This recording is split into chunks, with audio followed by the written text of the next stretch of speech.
In this lesson, we're going to talk about how to set up a XAMPP server on your local machine. So this will allow you to run PHP code right on your local machine. So just like that. So we've got the echo welcome and we've got welcome being displayed.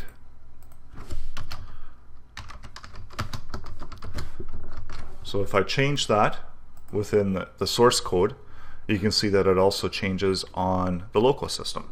So in order to set this up, we're using XAMPP, which is a free Apache, MySQL, PHP, Perl development environment that you can download for Windows, Linux, and OS X.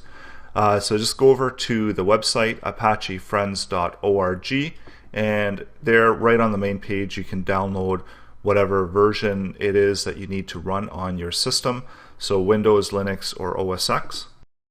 And XAMPP is probably one of the quickest ways to set up PHP right on your system. So once you've downloaded that, just do an install, and there's going to be some configuration as well, unless you want to use the default XAMPP directory for localhost, which once you run that, you get a XAMPP control panel, and here you can start and stop. Also, you've got some options for admin. You can start and stop Apache, MySQL, FileZilla, Mercury, Tomcat,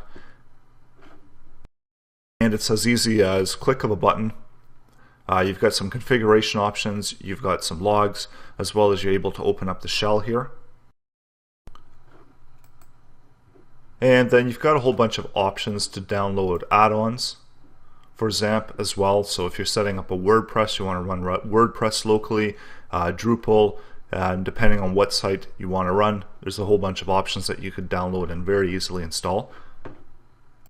And if you notice that my local page is php5.localhost, and my code is sitting within a directory that's not the standard XAMPP directory.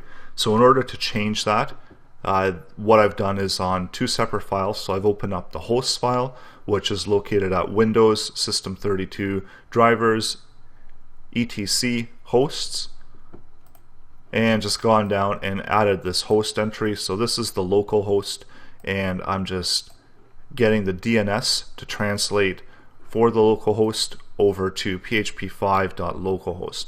So you can call this whatever you want it depending on which project you're running, and in order to change the directory for the XAMPP where it's pointing to within the new XAMPP file, there's two lines of code that you have to change, so 243 and 244.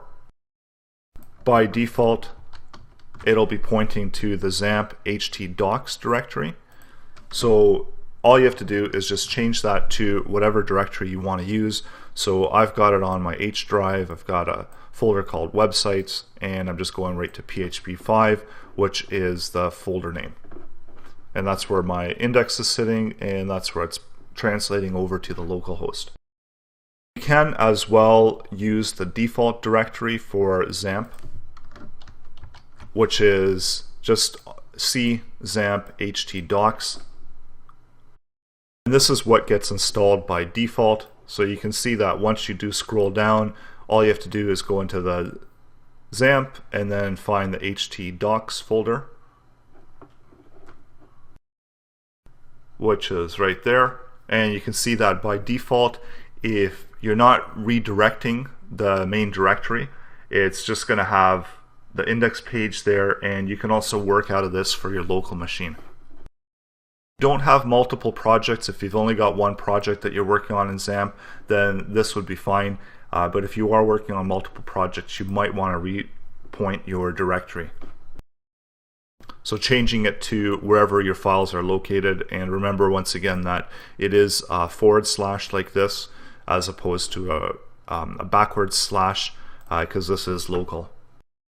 And also when you are opening and closing your XAMPP, when you are making changes, you want to make sure that you stop and then restart the server to make sure that it is running properly and that it has taken in the latest changes.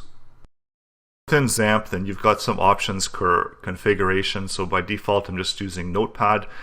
So Notepad is a great editor, also open source, so Notepad++. We're going to be providing links to all of these, to Notepad, to XAMPP, within the resource folder of this course.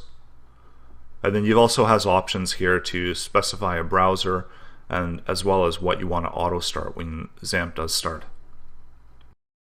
And some of the reasons for using XAMPP is that it's fairly straightforward. It's really easy to kind of get going and set up.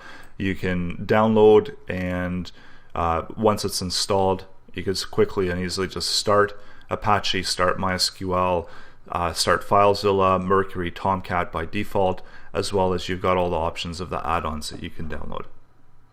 But by no means for this course do you have to download this. If you've got another local machine that you're using, you can use that as well for following along within this course.